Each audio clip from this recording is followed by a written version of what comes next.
But one thing that I've heard some discussion about on some other podcasts relates to, could we call Augustus a tyrant? Is he tyrannical?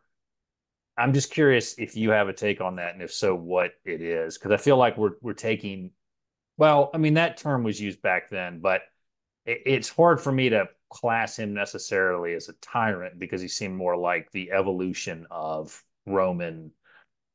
He was kind of the final arc in that stage of Roman development, which you can develop in good ways or bad ways. But I'm just curious what your take on that is. Yeah, it's not the word I would use. So in the original Greek context, a tyrant was just the name for a person who took power in a coup. So it was like someone who came to power through force rather than through election or through a hereditary dynasty. And so in that like very, very technical sense, he was a tyrant. But in terms of like the modern sense of how we use it to describe a despotic ruler, I don't think I would use it for Augustus. He was certainly an autocrat. I don't think there's any question about that. Yeah, we still have a Senate, but they're not even rubber stampers. Like they are just window dressing. They're purely cosmetic at this point.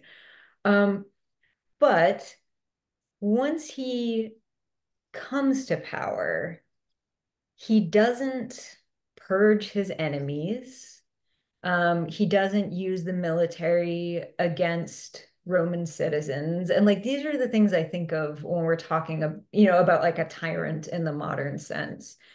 Um, that's all after he becomes Augustus. In his early career, he had no problem wiping out political enemies. But once he becomes an autocrat, he does seem to exercise that power in a largely nonviolent way. I mean, even people who publish pamphlets satirizing him, he